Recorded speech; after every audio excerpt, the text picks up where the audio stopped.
தேர்தல் முடிவுகள் குறித்த கருத்துக்களை பகிர்ந்து கொள்வதற்காக நடிகர் மூனார் ரமேஷ் இணைப்பில் இருக்கிறார். சார், தாவேகா பெரும்பான்மையான தொகுதிகளில் முன்னிலை வகுக்கிறாங்க. இதை எப்படி சார் பாக்குறீங்க? இது ஒரு நல்ல வரவேற்கக்கூடிய நல்ல மாற்றமா நினைக்கிறேன். ரொம்ப சந்தோஷம். ஆனா ஏற்கனவே எல்லாருடைய மனசிலும் ஒரு மாற்றம் வரணுன்ற ஆசை இருந்துச்சு. அது அரசியல் ரீதியா எப்ப எந்த அளவுக்கு சாதிக்கும்னு சொல்லி பல கருத்து கணிப்புகள் இருந்துச்சு. எல்லாத்தையும் முறியடிச்சு அவங்க இன்னைக்கு முன்னிலையில் இருக்கிறது ரொம்ப சந்தோஷமான மாற்றம். நல்ல விஷயமா பாக்குறேன்.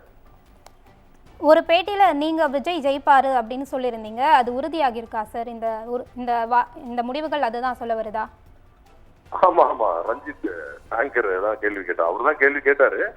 அந்த டைம்ல தான் கட்டி ஆரம்பிச்சு பரபரப்பா போயிட்டு இருந்த சமயம் அப்போ ஒரு நேர்காணல்ல அவர் கேட்டாரு. அப்ப இதே மனசுல வருதுதான் சொன்னேன். ஒரு பெரிய பொசிஷன்ல இருந்துட்டு ஒரு இளமை அவர் சம்பாதிக்க வேண்டிய நேரத்துல எல்லாத்தையும் விட்டுட்டு பொது சேவைக்க வேண்டி வர்றாரு அப்படிங்கும் போது அது ரொம்ப பாசிட்டிவா இருந்துச்சு.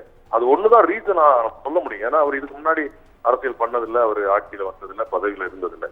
இனிமே அவங்க என்ன பண்ண போறாங்க அப்படின்ற ஒரு விஷயத்த குறிக்கிறதுக்கு ஒரு பானை சோத்துக்கு ஒரு பதம் அப்படிம்பாங்க. அதே மாதிரி அந்த வருமானத்தை விட்டுட்டு அவர் வர்றேன்னு சொன்னது அவருடைய கட்சிக்கும் அவருக்கும் ஒரு பெரிய பாசிட்டிவா இருந்தா பார்த்தேன்.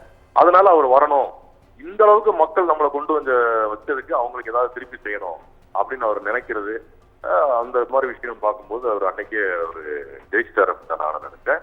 அன்னைக்கே என்னுடைய வாழ்த்துக்களை நம்ம தெரிவிச்சோம். அதே மாதிரி நடந்திருக்கு. ரொம்ப சந்தோஷம். தாவேகா ஓட்டு வங்கியை பிரிக்கும், ஆனா வெற்றி பெறாது அப்படின்னு சொன்னாங்க. ஆனா இப்ப திமுகவையே பின்னுக்கு தள்ளி இருக்காங்க. இதை பத்தின உங்களோட கருத்துக்கள் என்ன சார்?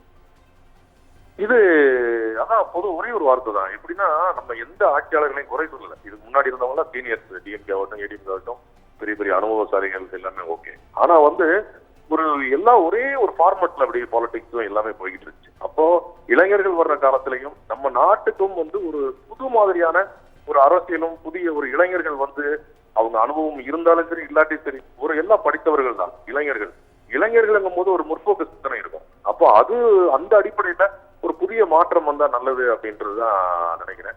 இதுல அவங்க மக்கள் நினைச்சதான் ஒரு இளைஞர்களுடைய ஆட்சி வேணும், ஒரு புது விஷயம் வேணும். இது எல்லாமே பார்த்து இதாயிடுச்சு. ஒருத்தர் மாத்தி சண்டை போறது, கேஸ் போறது, அந்த மாதிரி விஷயமாகவே இருக்கு. அந்த மாதிரினால ஒரு புது ஆட்சி வரட்டும் நினைச்சது நல்ல விஷயம். மக்கள் நினைச்சதுனாலதான் அப்படி நடந்துருக்கு.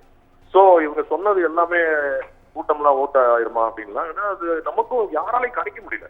பட் மக்களுடைய மனசுல இவ்வளவு ஒரு எண்ணம் இருந்திருக்குன்றது இப்போ முடிவு வரும்போதுதான் தெரியுது. நல்ல விஷயம். From customers to real brand ambassadors, 21,000 plus stories by Jen Housing.